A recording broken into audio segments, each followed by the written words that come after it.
Well, hello. Thank you so much for being here. While I move a few things out of my way, I just want to say thank you for being here. Thank you for being on time. I always try to start right at the top of the hour when it is scheduled to start to honor those of you who made the time to show up and to be here on time. So we're going to go ahead and jump right in. I am Jennifer Bleam. I'll be introducing myself in a little bit more detail in just a moment, but you are in the right place if you are here to learn about objection handling, which is always a very key part of sales. So let me tell you what I'm going to cover, and then I'll do a quick intro for me, and then we're going to jump right into it. Now, I do want to give you a little caveat. This is going to be relatively interactive, and I don't mean with like Zoom polls. So what I need you to do is to find the Q&A or actually let's do chat. Find the chat feature, and just to make sure you all know how to use this, which I think you do by now because you're all pretty technical, I want you to type in the chat where you're joining me from. So drop that in the chat just so that I know that everybody knows how to use the chat feature. Okay, we got New Jersey. Alex, good to see you here. Vancouver, all the way from Vancouver. I love it. I think we've got a couple people from Vancouver. Sunny Seattle, yay, and Calgary and Georgia. Hold on, one of them went by super fast. Pennsylvania. Okay, Ben, I didn't want to miss you. Okay, hold on. Los Angeles. We've got a really good West Coast of the US contingent. The 606. Okay, oh, you are in. Hold on, I can picture it. I'm not going to come up with it, but I do know what you're talking about because it took me a second, but I saw who posted it. So, okay, Maryland, Texas, Toronto. Okay, awesome. All right, so welcome to all of you. Thank you so much for playing along and finding the chat. You will need that in just a couple of minutes. That would be Chicago. Okay, right. Okay, thank you. Like I could picture it in my head, the long, skinny. I'm like, I know it's not California. It's either Eastern or Central time. Okay, the 606 would be Chicago. Okay, we are going to jump in. I love talking about objection handling. I'm hoping to change your perception of objections just a little bit today. And we're going to talk about that. That's one of the first things that we're going to talk about after we chat about why objections happen. So why do they happen, and why are they actually something good? Because too often we think of objections and they make us feel stressed. Maybe we start talking a little bit faster. We have this sick feeling in the pit of our stomach, like, okay, how do I overcome this objection? How do I answer this? And so I want to flip that a little bit. I want to change that script for you and tell you why objections are actually a very good thing. Then we're going to talk a little more. Obviously, everything today is about objections, how to handle them during your sales calls, when to practice objection handling, how to practice objection handling. I want to throw out a couple of ideas for you on how to practice these things. We'll talk about that when we get to that section. And then I've got a special offer for just a couple of you. It is not going to pertain to everyone, and I want to make that offer at the very end after I've earned a little bit of your trust and hopefully given you a ton of value. And then we'll open this up to general Q&A. So if there is an objection that you are hoping I cover and I don't actually cover it during the planned part of this presentation, save it till the end. We can play Stump the Sherpa and see if you can get me to answer and overcome and diffuse your objection. So I am Jennifer Bleam. I go by the moniker of Cybersecurity Sherpa because I help people climb the cybersecurity mountain. I take you from wherever you are and I help you get to the very top where you can plant your flag and you can say that all of your clients have your managed services, they have your managed security, you're confident enough in the stack that you've built so that every single person that you talk to either buys your cybersecurity stack and managed services stack if you're bundling those together, or you are confident enough to say, no, I will not sell something to you that's not going to protect you. So I'm the Cybersecurity Sherpa. By way of background, I used to work for a Washington, D.C. based MSP, and I then shifted over to the marketing side and the vendor relationship side, and I helped a marketing company grow one of their divisions to about a $1.7 million run rate in not quite 2 years. And then it got to be where it wasn't so much fun anymore. And so I shifted over to the cybersecurity, the SaaS side, and helped a SaaS company grow their company to about $4 million in revenue in about 2 years. It was a beautiful hockey stick growth curve. And then we were acquired by Continuum, who is now ConnectWise. So obviously lots of acquisitions going on inside of the channel. And it's been a wonderful ride. Up until now, I've been able to help over 1,000 MSPs and MSSPs and coach them on marketing best practices, sales best practices, how to sell managed services, how to sell managed security. I love what I do. I'm a coach and I'm a mentor. I work with a lot of the different vendors that are out there to help their channel partners as well. And so that's a little bit about what I do. Excuse me. So I'm going to jump into objection handling. And I teased this a little bit at the very beginning that when we see or when we hear an objection, we immediately take it almost personally. It's almost like a stop sign or a stall. And so I want to talk about objections. Let's define the term first. I think we all know what it means, but I'm hoping to shift your perspective just a little bit in the next few minutes. So objections are statements or questions that are raised by the prospect that can indicate an unwillingness to buy. Now, I want to point out two things in that definition. The first thing is that there is a difference between a statement and a question. Okay, so when you are in the sales process, if somebody says something, that does not mean you have to overcome it. Some people they think by talking things through. And so I will be on sales calls or I will be listening to a sales call from a client, and that what they'll hear is something like, wow, I don't know, well, that's a lot of money. That's not necessarily an objection. So don't feel like you have to jump right in and overcome that objection or help them to see why it's not a huge investment. And so understand that every statement is not necessarily an objection. So be really careful. Like you almost want to feel like if you were on the witness stand and the attorney said something to you, you could be like, "Oh, I'm sorry. Was that a question? I thought you were just thinking out loud." It's like, "Oh, well, I kind of was thinking out loud," right? So make sure that you're only answering objections that are truly objections, which are typically going to be questions. And then the second thing I want to point out is that they're statements or questions that are raised by the prospect, which can indicate an unwillingness to buy. And as salespeople, I think sometimes our tendency is when a prospect raises an objection, let's assume for this particular case that it's a question, we automatically assume that it's a stop sign. Like, I'm not going to buy from you because of whatever that statement was that I just made. And it's important that we are honest enough with ourselves. We have enough emotional intelligence to understand that every time someone asks a question in the sales process, it is not necessarily that they are unwilling or unable to buy. And so you need to just file that away. We'll dig into that in just a minute. And so the types of objections that are very common are things like price, products, services. Like, do I really need all of those services that you've just bundled together? There could be an issue with you. It could be an issue with your company. You're too small, you're too large, you don't have enough testimonials. You had testimonials, but they were from the wrong kind of company. It could be, I talked to your competitor. I like them better. I liked their price better. I liked their process better. I liked the person better. So there's lots of different ways that objections can show themselves. And so I want you to be aware of all of those. But I also want you to be aware, if we go back to the very beginning where I said that these can be objections that can indicate an unwillingness to buy, but not always. Because sometimes the prospect simply is asking for more information. And as salespeople, we take it as, oh, here we go, it's objection handling time. And Brian Tracy says this really well. He says to treat objections as requests for further information. And I actually teach my clients to look at objections as a gift.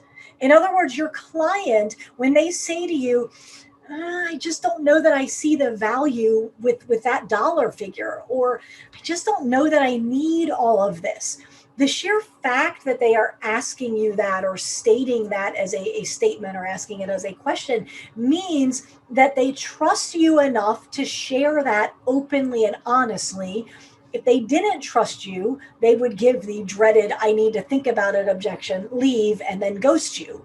So the fact that they're actually opening up enough to say, I'm just not sure that I can make that investment because I don't see the value, means that they trust you enough to share that with you. That's a moment of vulnerability. That's a great thing. The second thing is they are demonstrating, they don't say this, but they are demonstrating that they see you as a leader. So it's almost like, okay, Jennifer, I know you just said this is the best option for me, but I don't see it. I just don't see the value. Can you help me see it from your perspective? So when they're sharing a true objection with you, it means that they respect you and they're asking you to help me see it from your standpoint. So treat objections not like this hold up stop sign, I'm not going to buy from you, it's this brick wall, but instead it's, help me see it from your perspective. I need more information before I can buy from you. It's not a no, it's a help me get to a yes. So that's a very important distinction I want you to keep in mind. Now, I want to share some real science and real statistics with you. If you've been on any of my trainings before, you know that I like to share real world numbers and some psychology with you so that you can see how this works in the real world. And so anytime I've got questions about sales calls and statistics, I go to a company called Gong.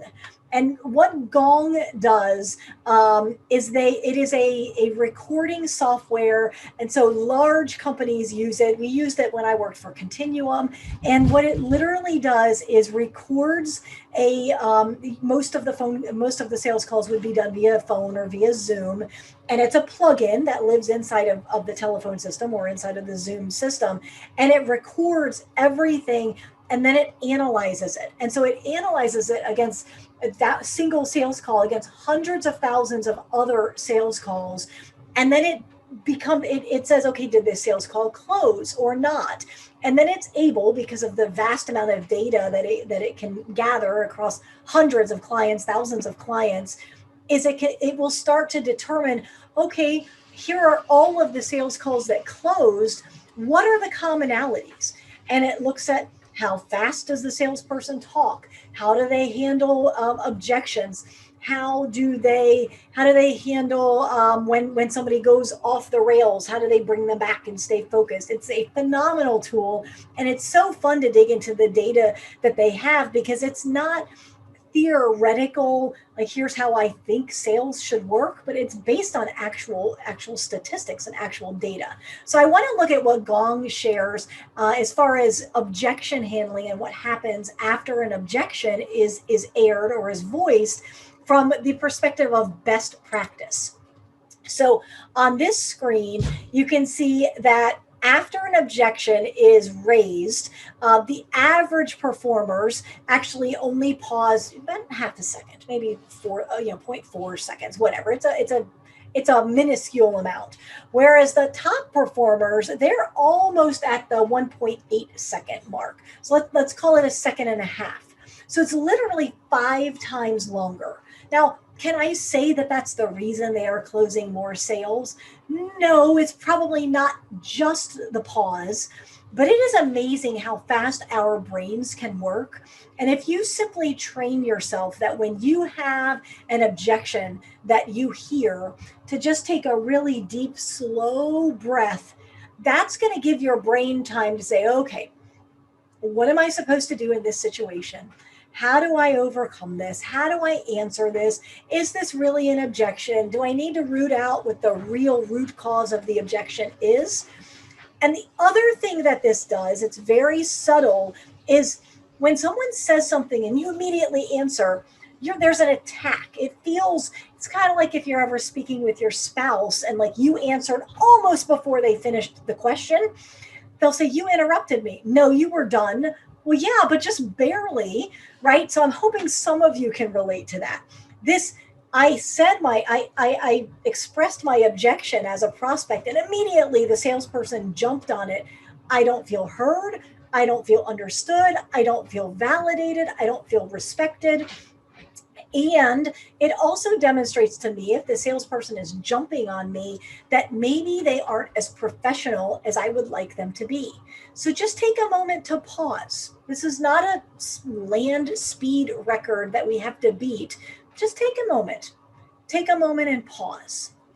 And then the other advice, and this is broad advice, we're going to get into specifics in a minute, is this is something my mentor always says, is seek to understand. So you want to understand what they're saying. What is it that is really going on in their world when they give you an objection? So I want to give you an example. So let's say that you're talking to a prospect, you get to the point where you're presenting the proposal, and they say, "That's expensive." Now that seems pretty on the surface like, what? It's too expensive. They don't have the budget for it. This is going to be a hard one to close. But that's expensive could mean a lot of different things. So it could mean, okay, that's above the dollar figure that I can make a decision on my own. I'm going to have to get the executive team involved, or maybe I'm going to have to get the board of directors involved, or maybe we have to have two people sign off on this. But the words that came out were, that's expensive. It could also mean, that's expensive. We've never invested that much in IT or cybersecurity before. Whew, that feels high. That's completely different from, that's expensive and I need to get someone else to sign off on it. It could also mean, that's expensive. I genuinely do not have two nickels to rub together. Maybe they're even thinking, I'm sorry I wasted your time. This happens. You can't close every sale. I was listening to one of my private clients' sales calls, and we got to the end, and I'm like, why are you telling me that was an awful sales call? I'm not seeing it. Like, what am I missing? And he said, I should have been able to close it. And I said, tell me why. And he's like, well, it was what they needed. And I'm like, well, clearly, like you never pitch what they don't need, right? You're always proposing what they need. It's like, I don't know. I couldn't get to the bottom of it. And I said, okay, so what do you know about this company? It happened to be an existing client. He was trying to upsell. So he knew quite a bit about the company. He knew their line of business. He knew how things were going during the pandemic. Like, he knew a lot. And we got to the very end, and it turns out that they were on the verge of laying off staff. They were in the hospitality industry broadly, in the midst of a pandemic, and through a couple of different ways that we were able to do some research and dig things up, come to find out they were literally on the verge of bankruptcy. So that's expensive could mean we're on the verge of bankruptcy, or that's expensive could mean we love the $2,000 a month package you just presented. We want it. We see the value in it. It solves all of my problems. It did exactly what you said you were going to do, but it's too expensive. We genuinely cannot write the check for that. Maybe we could scrounge it together for month 1. Month 2, the payment wouldn't go through. Everybody's grumpy. That doesn't do anybody any good. That's too expensive. It could also mean, I don't really see the value in what you just presented, but I don't want to tell you that, because as a prospect, I never like to open up and be super vulnerable. So I'm just like, that's expensive. And what I really could mean is, wow, for the value you're delivering to me, you're charging me an awful lot of money. So there's a mismatch between the value that's being delivered and the actual investment or price that you're quoting them. And then finally, it's like, I really want this, but I don't know how to get it approved. And maybe I told you I was the decision maker, but I'm really not. Or maybe I am the decision maker, but I have a director of ops or a practice manager or office manager that I like to sign off on things. So yes, I'm the decision maker and I make all the decisions, but I really like for Sally to give her thumbs up as well. And so sometimes it's, I really want this, and like I get it emotionally, and I kind of understand it, but I have to go and convince Sally, and I don't think I can do that. So do you see how, if we just, oh, that's expensive. Oh, I understand. And then we pull out of our memory banks like, well, how expensive is it? How it's too expensive? How much too expensive is it? Right. And so we go down that kind of, it's a little bit old fashioned, and there's a place for it. I used it on a sales call this week. Like, okay, that's more than I was expecting. Well, how much were you expecting? Well, we're only this much more. That's a valid path. That's a valid process to follow.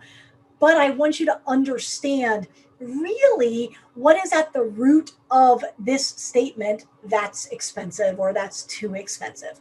And this is not an exhaustive list. There's probably a couple more that when somebody says that's expensive, what they actually might be saying.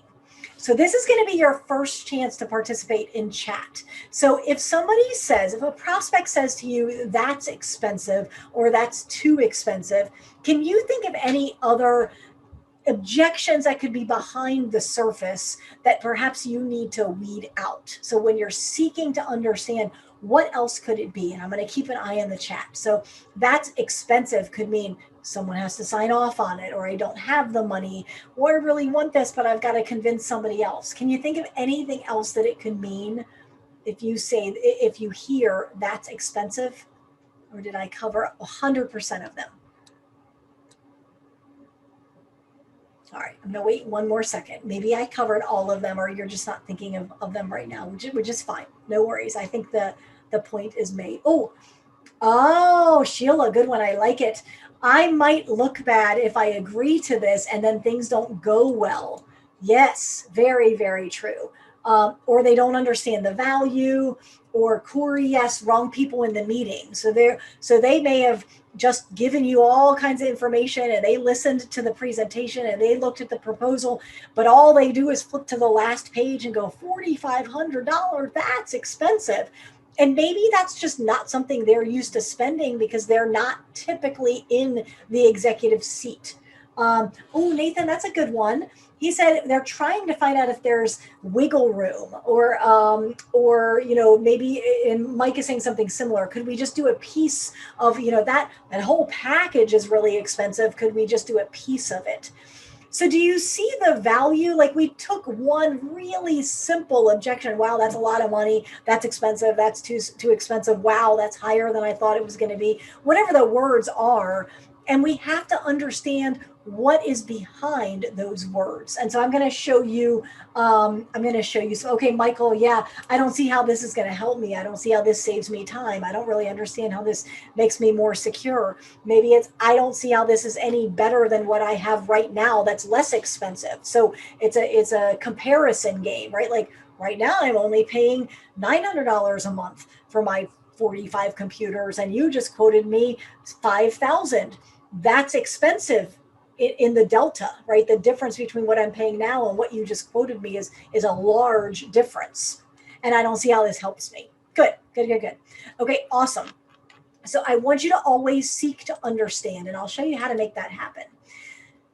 Ask questions. And so the successful salespeople, they immediately follow an objection with a question more than half the time. So, we'll talk about what some of those questions could be, but half the time, as opposed to the lower performers, it's a third of the time. And so if somebody says something to you, the prospect says something to you, and you don't ask a question, what happens is you start to monologue. Like, you start to overcome an objection when you don't even really understand what the objection really is. And so you can go on and on and on and on and on and dig yourself a hole because you just answered the wrong objection. Like, what if the objection is, I love this, but I need to figure out how to convince my board of directors.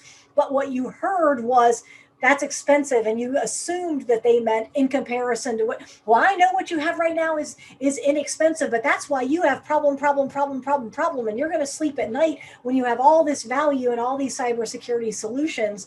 And there's a complete mismatch between what they meant and what you heard. So the best salespeople always ask questions. So what should those questions look like? Well, the first one is called mirroring. And this is from a very well-known book on negotiation. And so mirroring is where you take the last word or the last phrase that the prospect just said to you, and you phrase it as a question. So if they say, that's too expensive, you simply say, too expensive? And then you wait patiently for them to explain, well, yeah, I have to get the board. Or too expensive? Yeah, we don't have that much money in our operating expense. Like, oh, okay. Too expensive? Well, yeah, I mean, I love it, but I've got to get the person on board and I don't know how to convince them, right? So now by simply asking that, you're repeating those last couple of words, mirroring it back to them, it's an active listening, it's a negotiation tactic, and they automatically want to answer your question. So some examples of this are, well, that price is too high. Price is too high? Like, oh, I don't really think I need cybersecurity. You don't need cybersecurity, or you don't think you need cybersecurity, or I don't really think I could be breached. You don't think you could be breached? No, I mean, that just happens to like the Targets and the Marriotts and all the big companies, right? No, actually, that's what you would think, right? If you look at the news, but in reality, and then you can do a little bit of education. But if you don't dig and find out actually what the root cause or the root objection is, you're going to be answering the wrong one. The next one is to simply ask a question, because sometimes we just don't understand what is behind what they just said to us. So, for example, let's say that they said, I'm really concerned. Michael, I think you said this. We have a couple of Michaels. One of you said, could I maybe not buy the whole package and just buy a piece of it? Well, can you help me understand what's causing that concern? Well, yeah, I'm concerned that you're trying to sell me a $4,500 package when in reality, $2,500 would be enough. You're like, got it. So kind of like when you go to the used car dealership and, if you're a woman, they're going to charge you more money than if you're a man. Or you say, oh, can I get that extra package? And normally they throw it in for free, but now they're going to charge extra. Yeah, like, okay, I understand now, but I didn't understand before. Right. So by asking that question, you are now understanding where they're coming from. So never a why. Why do you say that? Why is very, it causes people to be defensive. It's like you're attacking them. It's like their question doesn't make sense. It almost is demeaning their intelligence. So you never want to say why. You can say how. Or you can say, can you help me understand what's causing that concern? Now that's a lot of words to ask the question why, but you don't want to ask why because it's an affront. It makes people be a little bristly at you. The next one is a probing question, and this is one of my favorites. If you've ever been on a sales call with me, you will probably hear me say, "Tell me more." I use that a lot just in general conversation. Someone will say something that isn't quite clear, or I feel like there's a root cause behind it. And I'll just be like, tell me more. So it would be, if your clients are like, I don't really want that cybersecurity stuff. I just want to be able to stay running and make sure we can print and get on the internet, stuff like that. You can just be like, tell me more. And they'll say, well, I feel like I'm safe. Okay, so that's the actual objection that you have to overcome is, I don't think I'm a target. I think I'm safe. So now by asking the questions, now you can help them understand the reality. You can help reframe them. You can help overcome or diffuse that objection. Because if you don't seek to understand, I want to show you this because I just thought this was such a fun graphic. So what you see on the bottom that's kind of as a line pointing to it is the objection. And then immediately what happens after that with the lower converting salespeople is this monologue. It's this knee-jerk script. It's this knee-jerk objection. And we looked a moment ago that the best salespeople, 50% of the time after they hear an objection, they will ask a question. Well, you can tell because this is a big long block of text, a big long block of someone talking. That is not a question.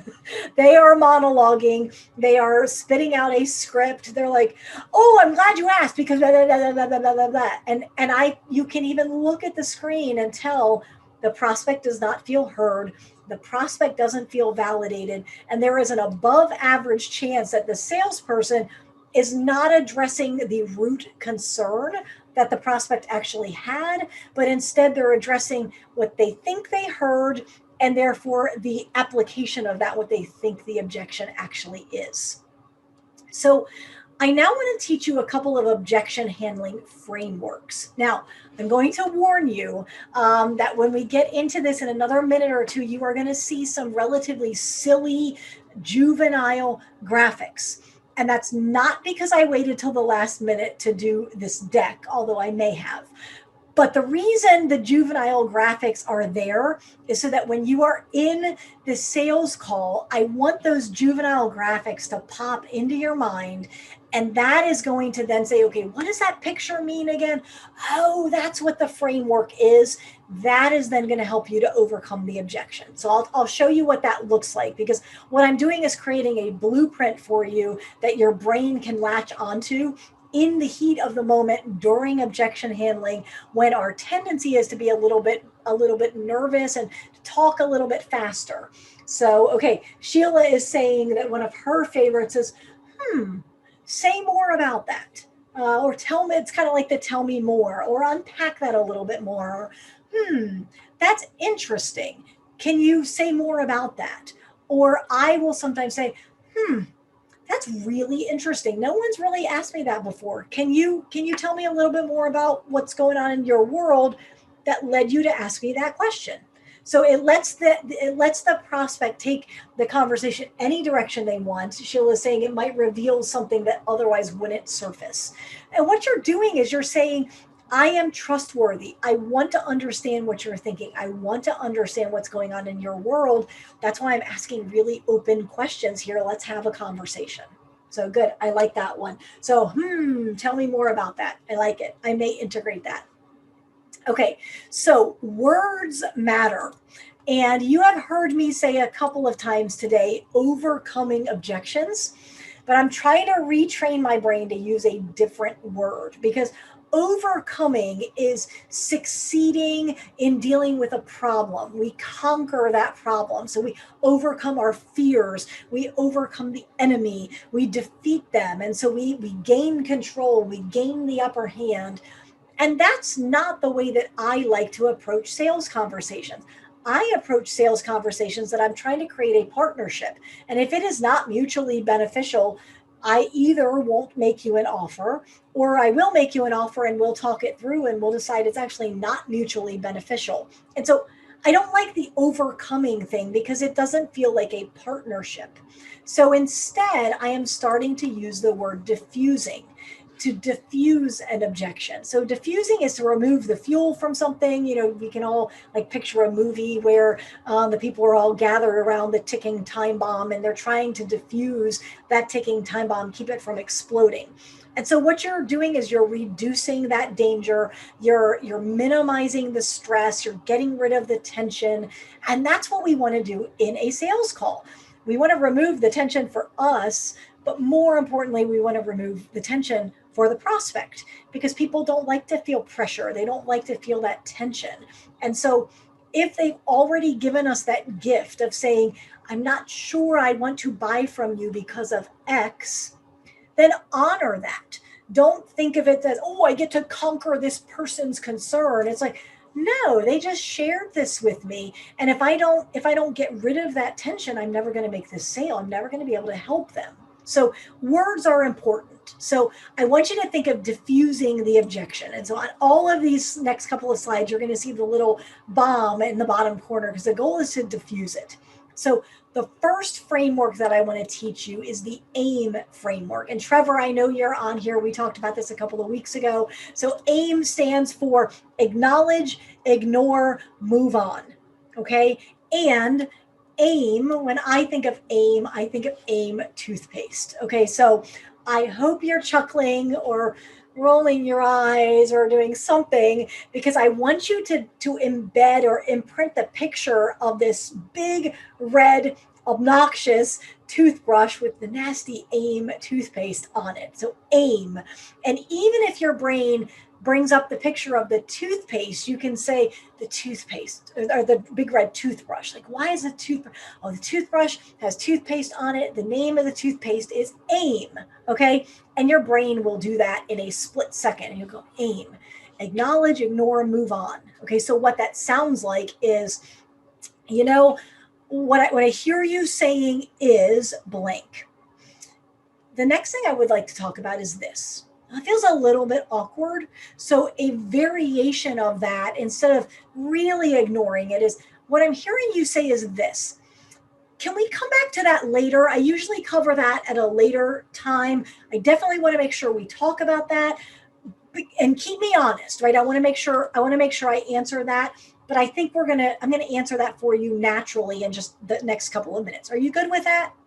So that is the acknowledge, ignore, and move on, or the AIM method. So that when you see a toothbrush, I want you to think of the toothbrush and the toothpaste and the AIM method, which is acknowledge, ignore, move on, or acknowledge and then get permission to move on if ignoring it doesn't feel super comfortable.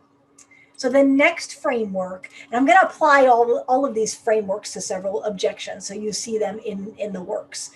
The next objection is the flip-flop objection. It's also called the boomerang objection, but I like flip-flops. I would wear flip-flops year-round if I could. So I am calling it the flip-flop objection or framework. If you want to call it boomerang, I don't care. It doesn't hurt my feelings.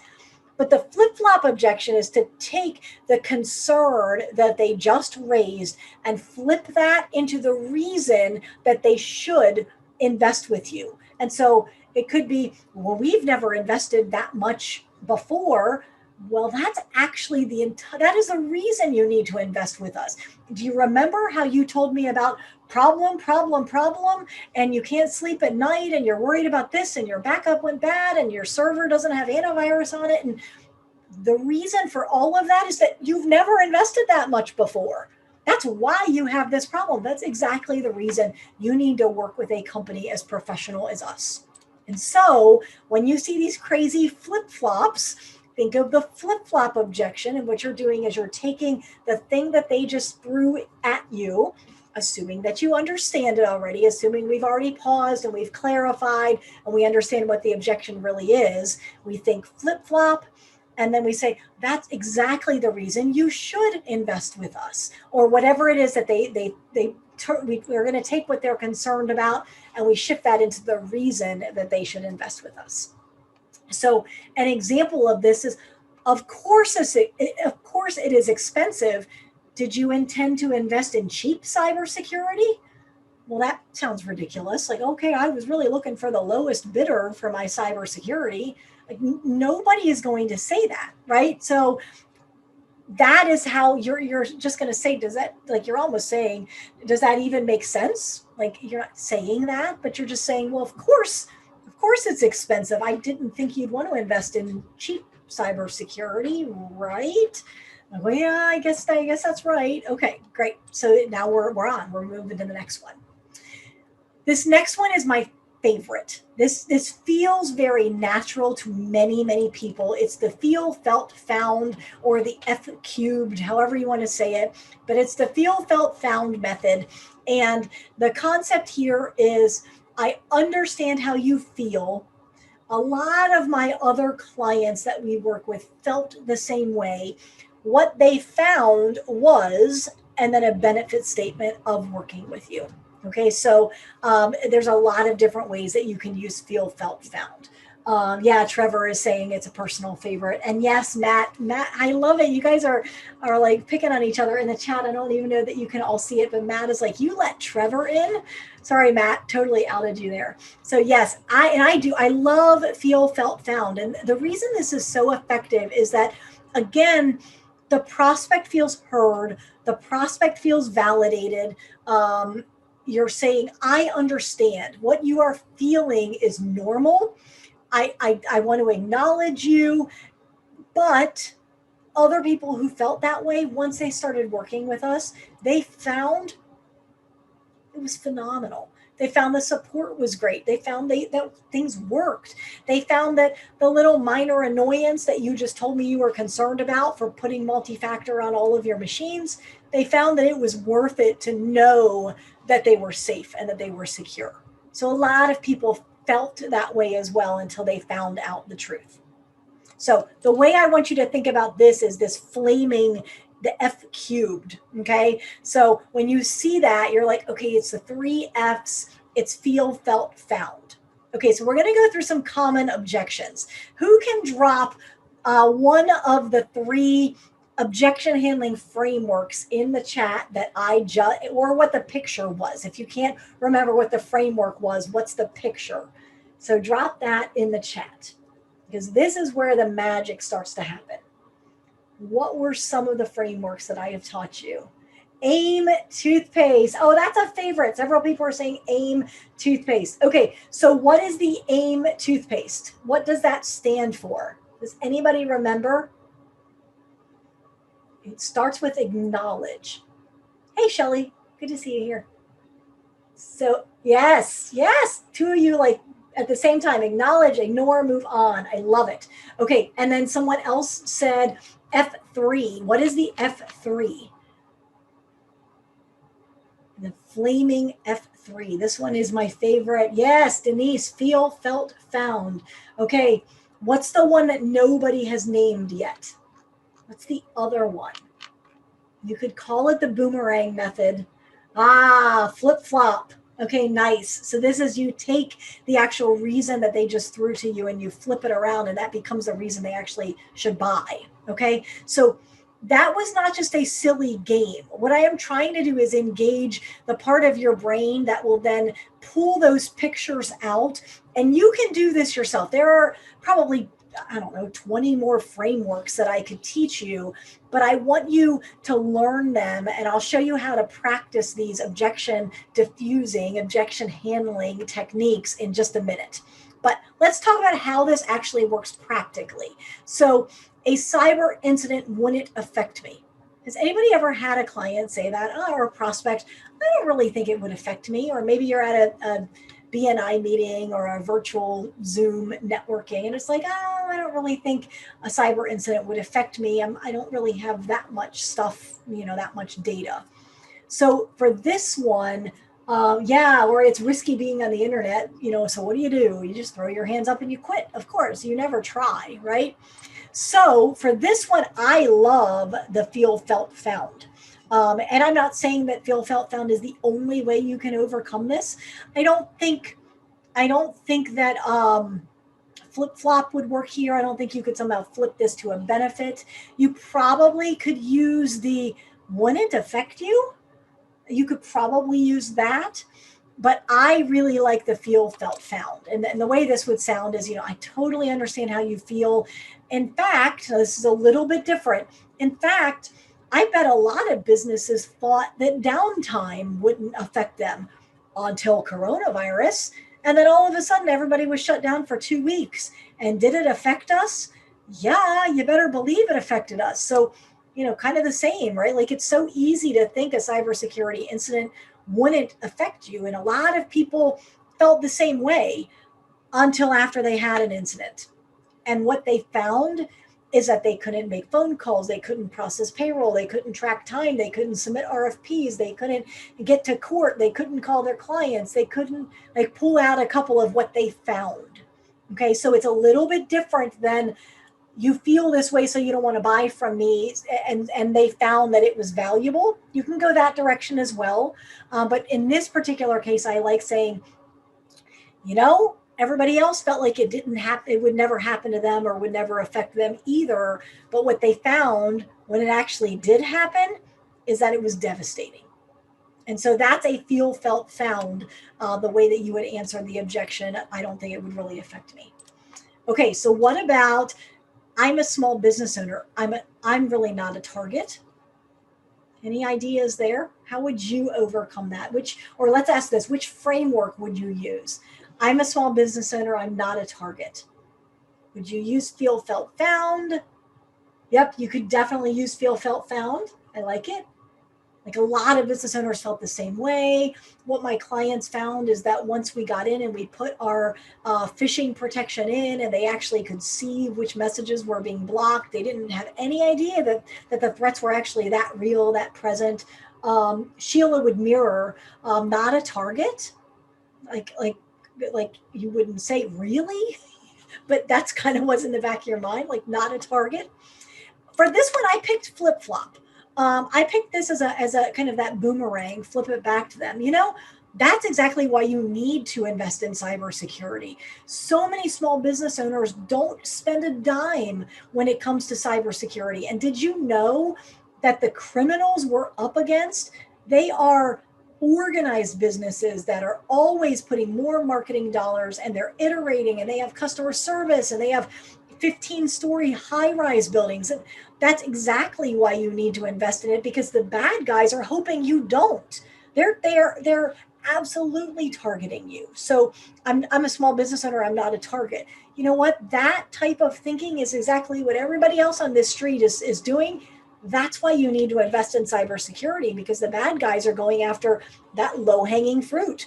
They're going after everybody who forgot to lock their front door. And when we come in, we're going to lock your front door, your back door, your basement door, and we're going to put a guard dog in place to make sure they can't ever get in, because, yeah, you're a target.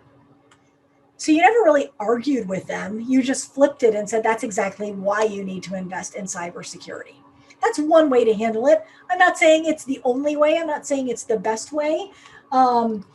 Sheila said, I want to know why they think they're not a target. Okay, great. So that way she can educate them. Okay, so that's a great chance. In your mind, you're thinking, why do you think you're not a target? But what you want to say is, can you help me understand what it is about cybersecurity that makes you feel like you're impenetrable? Mike is saying, feel, felt, found. Most of our clients have felt that way, but what studies have found is that criminals are going after SMBs because they have that exact attitude. I like it. I like it. Okay, next one. I thought I was already paying for this. Or why do I need more than I have right now? And so for this one, I picked the AIM, the good old AIM toothpaste. And I picked, you know what? There's a lot of confusion about that right now. I hear that a lot. Can I come back to that? Because right now, what I'd really like to talk about is phishing, ransomware, whatever. Change the subject and get back to it. And then don't completely ignore it, because this is a pretty big objection, but have something, if you have a presentation deck, have something that explains how IT and cybersecurity are very different, and maybe have a little bit of a Venn diagram where they overlap. And you're like, you see this, this is IT. You see this, this is cybersecurity. Do you see where they overlap? All you have right now is this circle. That is what you're investing in. All of these other things that we talked about, ransomware and phishing and whatever you've spoken about, you don't have protection for any of that. So you've just taken away that objection later on. And if you know that you have it built into your process later, then you can gracefully say, yep, we're definitely totally understand where you're coming from. We're going to talk about that in a minute. I've actually got a slide for that, or actually bake that in at the end. Is it okay if we just table that for a second? So you're acknowledging it, you're kind of ignoring it, you're brushing over it, and you're moving on. Okay. So Eric, hold that. I think you're doing let's stump the Sherpa. Hold that. We will get to that. He is saying the biggest companies in the world have the best. Actually, let's do this live. Biggest companies in the world have the best equipment and security, and they're hacked all the time. Okay. So would we do feel, felt, found? Would we do, I don't think I would do acknowledge, ignore, and move on. I think that's too big to ignore. Maybe it's a tell me more. Like, what are you saying? So the biggest companies in the world have the best equipment. They get hacked. I would almost be like, therefore, like, help me understand. Well, therefore, we're not going to spend a dime.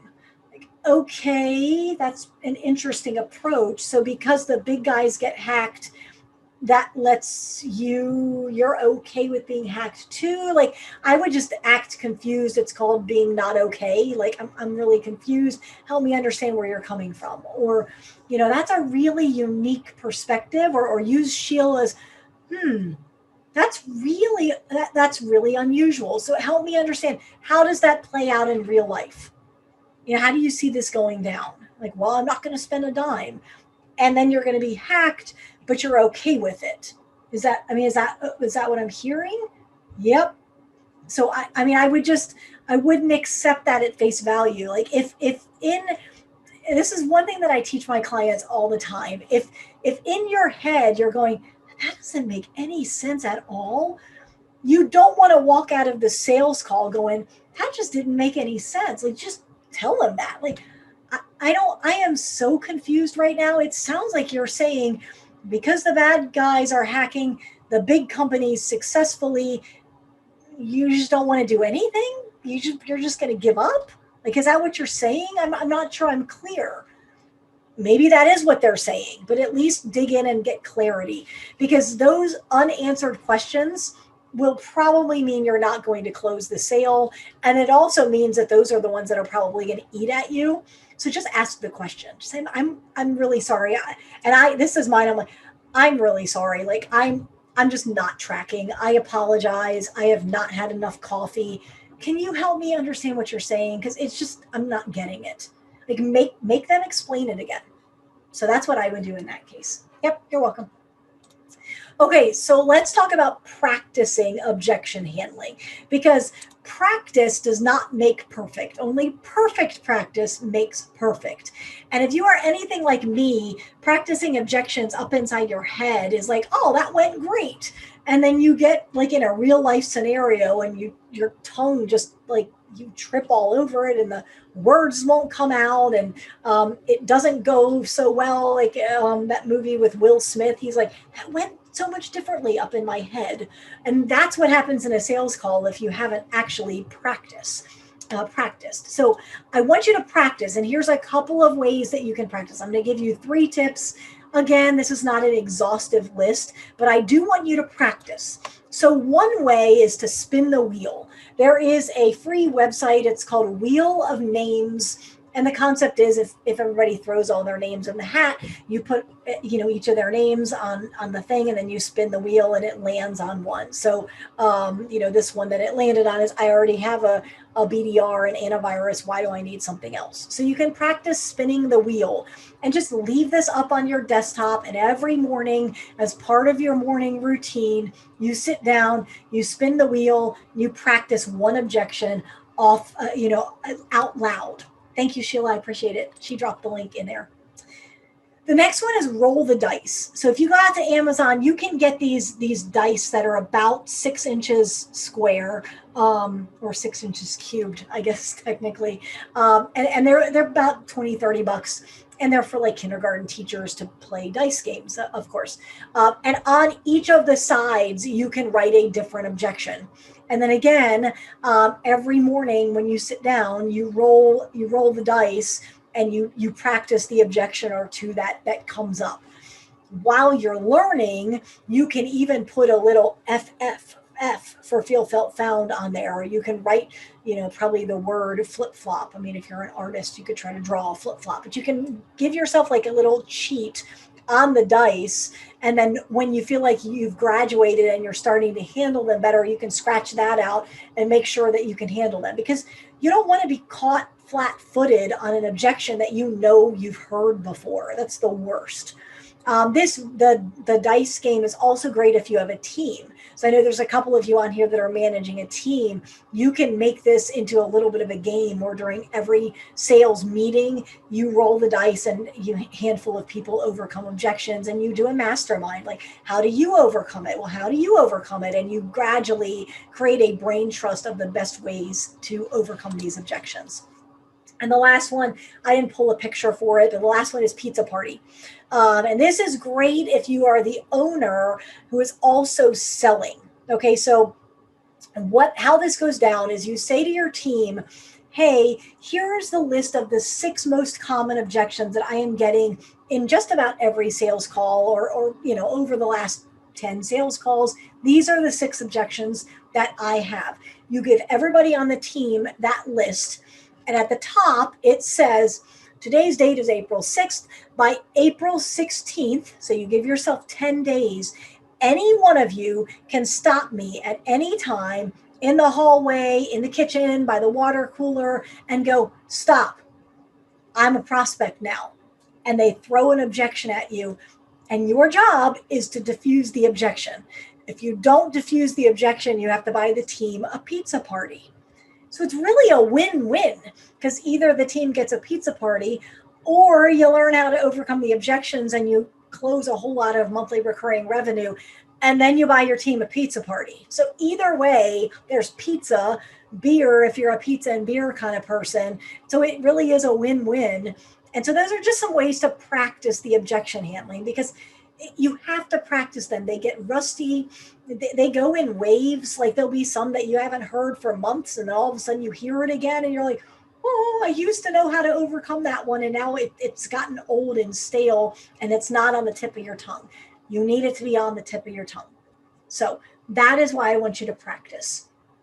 Okay, so we covered why objections are actually good. We talked about how to handle them in sales calls, some frameworks for handling them. We talked about practicing objection handling. So the only thing that I did not do before we get to Q&A is the offer that I mentioned at the very beginning. So for some of you that are on here, what I just covered is fantastic, and you filed away the AIM toothpaste, and you filed away the flip-flops, and you filed away the flaming F cubed, and you're like, I'm good. But for some of you, you're like, you know what? I'm looking for a little bit more help. I'm looking for a mentor, a guide to help me get to even higher levels of success. And so maybe you're at the, 45,000, 55,000 in recurring revenue, 90,000 in recurring revenue. And so you've gotten to that level of success, but you're looking for that next level. If that is you, I want to invite you to reach out to me. I am in the process of launching a brand new mentorship. It is a white glove, very small group, direct access to me.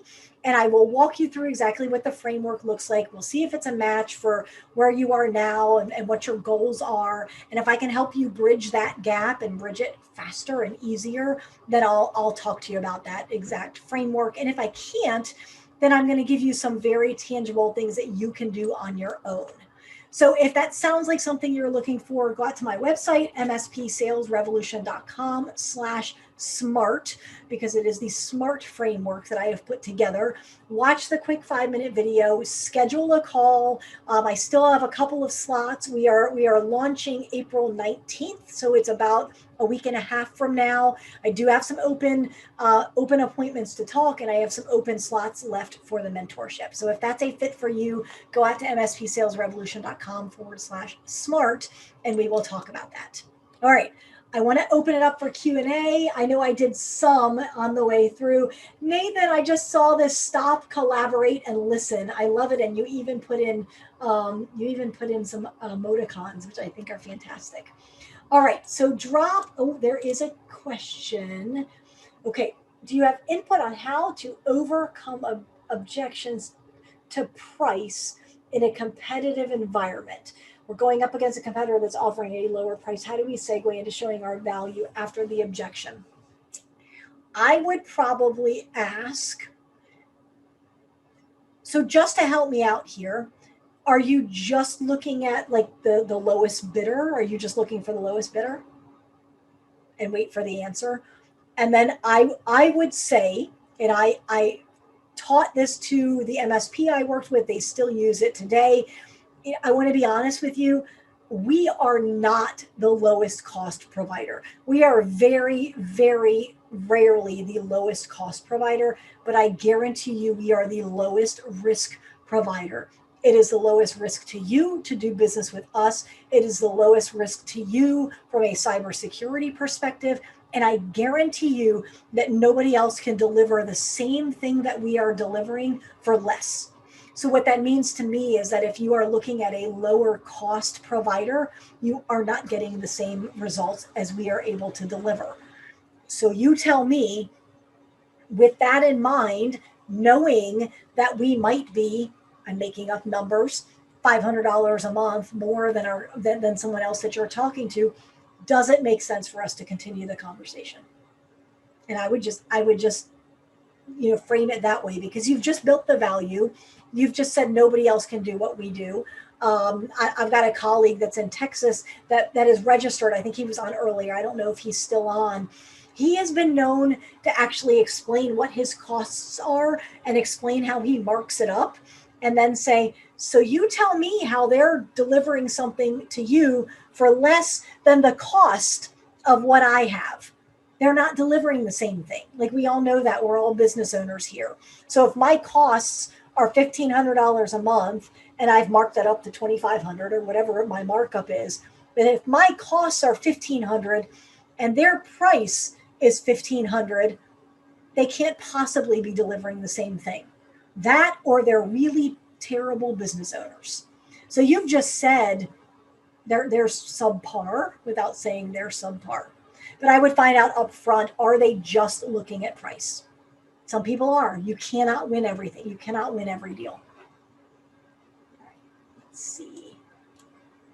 Okay, so that has been answered. Bear with me. Okay, Sheila, hey, message me your address. Sheila just put the URL in the chat. So I'm gonna send you a little something.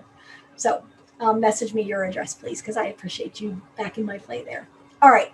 So I do not see any more questions coming in. I'm going to wait for just another moment. While I'm waiting, I think I'm probably connected with most of you on LinkedIn, but if I am not connected with you, please connect with me. Let me know how I can help. I think you can tell I love supporting the MSP and MSSP community. I love sales. I love marketing. And then again, if that SMART framework and the mentorship that I mentioned, if that is something that you'd like to learn more about, I would love to chat with you. Go out to my website. Sheila dropped it in the chat, but it's mspsalesrevolution.com/SMART. And that is all I have for you today. Have a great rest of your day. Take care.